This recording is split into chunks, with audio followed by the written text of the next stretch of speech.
All right, guys, we are back up in the mountains. It's a very chilly day out, about 27 Fahrenheit right now. And as you can see, we got some snow.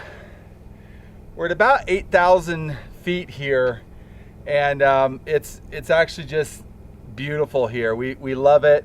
We were down in town doing some work that had to be done, and we've come back up here, and we're going to be going back down in town in about a week to do some more work. So we're trying to keep as busy as possible.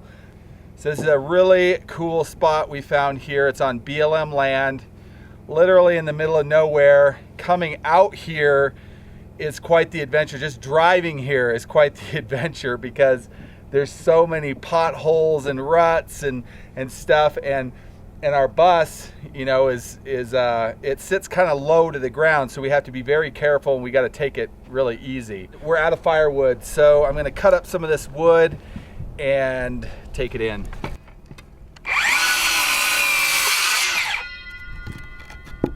So always thought it'd be cool to have a cabin in the mountains, and I think this is about as close as you can get without having to actually own land. You know, it's so neat because we can drive the bus. You know, really the bus, of course, is our home on wheels, and if we want to have a home in the city, we drive to the city. If we want to have a home in the mountains, we drive to the mountains. And it's really neat because you can really experience so many different aspects of life. You can experience city life, you can experience country life, you can experience mountain life. Every once in a while, we get a comment from somebody that's like, what you're doing is child neglect. Forcing all your kids to live in such a small space. Those of you who actually think that way, maybe you should have a conversation with our kids. And maybe you should have a conversation with other kids that are stuck in a school house for the entire day, every day of the week except the weekends. Maybe you should talk to them and ask them which life they would prefer. Because I can guarantee you our kids love this life. And they're not always stuck in the bus. We come to places like this often, and the kids get out of the bus. Maybe people are so used to seeing kids indoors playing video games that they don't realize that kids actually like going outside. They actually like adventure. They actually like seeing places like this and climbing mountains and seeing rivers and trees and things like that. Ashton, who's over here right now, he actually made a 12-hole golf course out here. Yes, and he's out playing his golf course right now. So don't tell me that our kids are neglected and that they have this horrible life living on a bus. So it's actually really cool around here. Oh, here's Ashton coming off his golf course. So how'd you do today? All right. Lost the ball. So every single night what we do is we build a fire over here in our fire pit, and we play hide and go seek in amongst all the rocks with all the kids. All right, guys, we're out here playing tag. Oh, here's Ethan running to the base right now. He just made it in. Kira's it right now. You can see her light way out there. All right, here's Kira. Who have you found so far, Kira? Ashton. You caught Ashton? So the fire is to keep us warm when we come back to base because it's pretty cold out here. Pretty cold indeed. I haven't been caught once. Kira, where is she? Arwen's the only one left. So over there, Kira all of a sudden turned on the light, and there's this huge rock. I just like dove down it. I'm like sliding down it like a sled. I feel like I'm running for like a long time. I'm like about to biff it, and I slide in the snow, and then Elisha turns the light away. I get up, just gun it again. Then he goes to me, shines the light, and starts chasing me. So I'm like out of breath. Okay, so Kira gave up, which means Ashton is it, because he's the only one that she got. I was trying not to slip down that rock over there. You're like way out there. I was on that rock. Counting. One.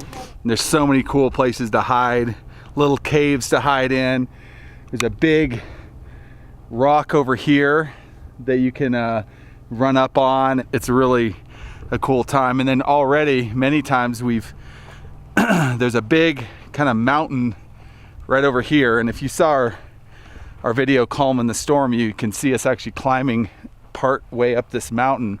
It's a really tall mountain and it's pretty neat. We've actually climbed it quite a few different times. One thing out here though is you really feel the altitude. When I'm running from my hiding spot to the base, boy, I'm like winded by the time I get there. And I'm like, man, what's wrong with me? I feel like I'm about to die. But we're having a really good time as a family. And, you know, in between each job, we kind of come up here and I mean, it's awesome. We can camp out, it's free. There's really no one around. I mean, every once in a while we'll see a motorcycle, you know, a dirt bike go by or something, but it's very quiet out here. And at night it is amazing because there's no lights, you know, anywhere. So when you come out and you look at the stars, it is breathtaking. Sometimes I think we forget what the skies look like when it's not polluted with light. It's just absolutely beautiful. It keeps us coming back. You know, it's about I'd say about an hour drive from Colorado Springs up here. But it's so worth it because we can come up here, we fully stock up on everything, come up here and park, you know, for 6 days, a week, something like that. I've got my solar panel, which isn't doing me much good right now because, well, look, it's snowing. Let me get this wood in and keep that fire going.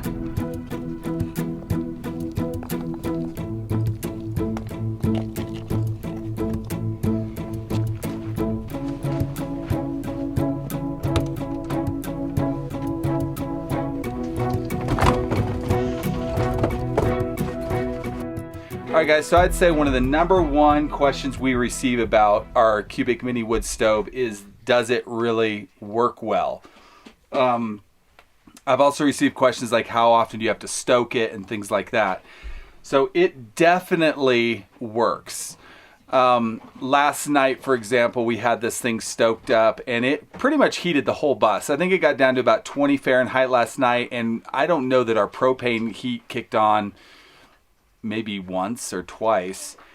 So while it's going, it does great. It heats the bus. Now, once you dip down below temperatures, below 20, say 20 degrees, then we have our propane heat that kind of intermittently kicks it on and off. And then if this thing dies, say during the night, and we don't restoke it, then our propane heat will heat the bus. But we try to use this as much as possible, especially being out here in the middle of the wilderness where there's lots of like just dead trees and stuff laying around that we can kind of scrounge wood from. I am using the Diamond Strike Fire fire starters that have seemed to work pretty good. They actually are like a large match like this. They've got a lighting tip on it that you can strike on the back. But I have found the downfall of this is when you strike it, a lot of times it doesn't fully light. It'll maybe light for a second, then just goes out. So it's kind of annoying about that. And these aren't cheap. They're like $9 for a full box. But you get about 48, and usually what I do is I break them in half, like that, you know? And then I take a lighter like this that are very hard to find good ones because many times they don't light like this. There, it lit. So we can light this. Kind of get it going a little bit. Stick that in there. It's got a few smaller pieces of wood we're just going to put over that lighting stick there. And it will burn, I don't know, for about 8 minutes, 6 to 8 minutes. So you've got time to get some bigger chunks of wood and set on top of it, and that will get your fire going pretty good. And we've got everything opened up and we can just shut it. What do you think?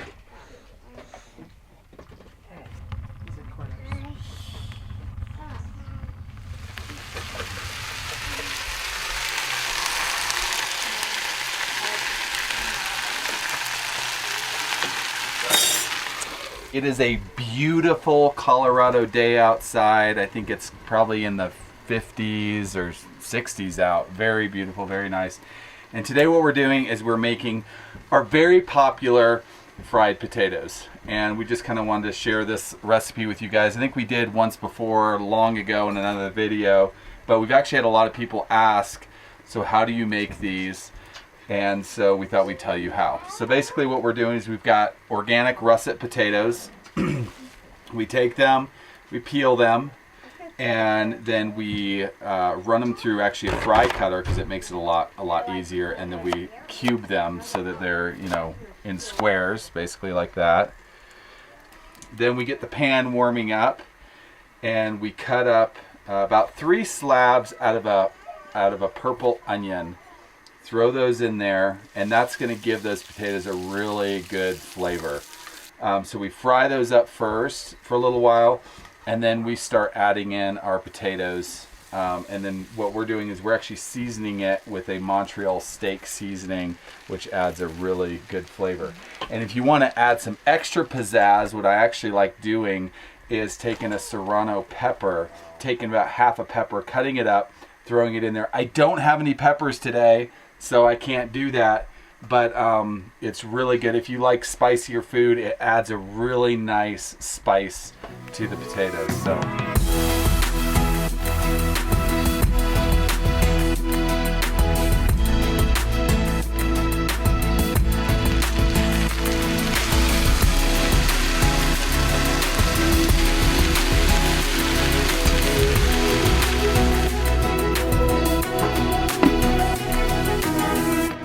This is like my highlight of the day right here, and this is, what roast is this? The espresso roast, Even Star espresso roast. Even Star espresso roast.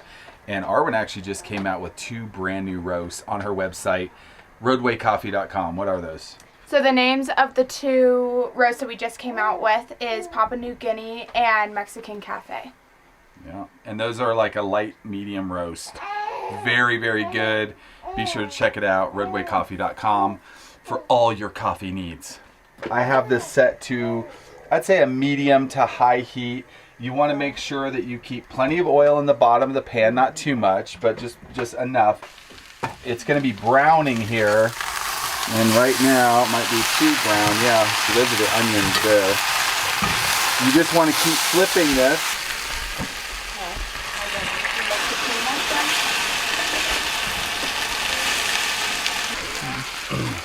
You don't want the bottom of the potatoes to get too brown. You want them to get brown, but just not too brown. Too brown would be like charred. Yes, you don't want to char it. And so just keep an eye on it, keep flipping it, and pretty soon they're going to all be a kind of a crispy brown potato with lots of flavor. Really, really good. And, you know, if you want to, you know, potatoes I find actually need a lot of seasoning. So this is also very good to add. Adds a little bit of spice.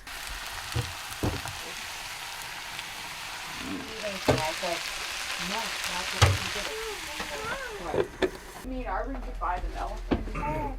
See, and I can do that like the last one. No, there's another one. So we're doing breakfast sandwiches instead of fried eggs. Today we're gonna do scrambled eggs with our breakfast sandwiches. Put a little seasoning in here. Look how big she's getting. 4 months old. 4 months old. Put some shredded hash browns on our breakfast sandwiches. Some of the kids really like it like that. Right. All right, guys, so our first batch of potatoes are done. These are well browned here. Look at that.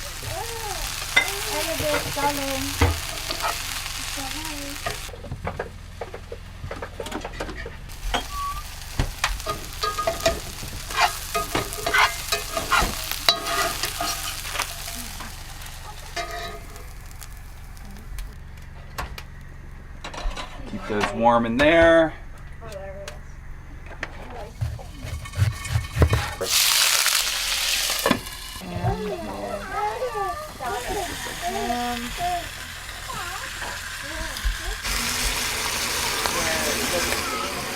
Right there.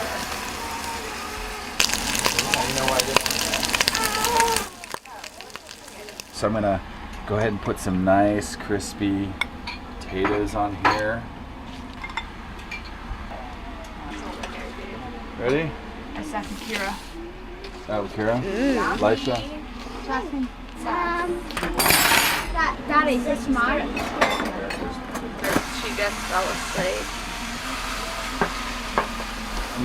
Yeah. So now what we're gonna do is we're gonna make some very simple hash browns. I got my potato. We're gonna start shredding this like this.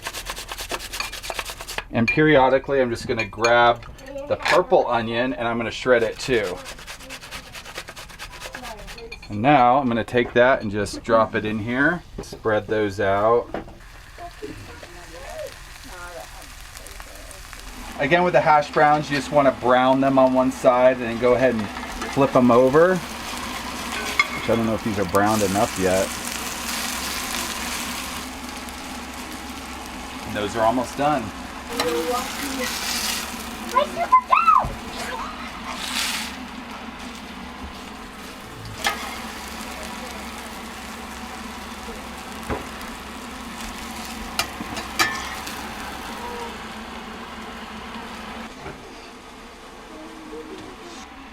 You probably don't want to eat this every day because you might get very fat or very unhealthy. That's why I add grapefruit to mine. So we're just reading over the U.S. Constitution, which actually is probably the most important document in the United States. Our rights are from God, and our rights are inalienable. The government is restricted from inhibiting on those rights because of this document right here. So read it and learn it, because in these coming days I think it's going to become more and more important.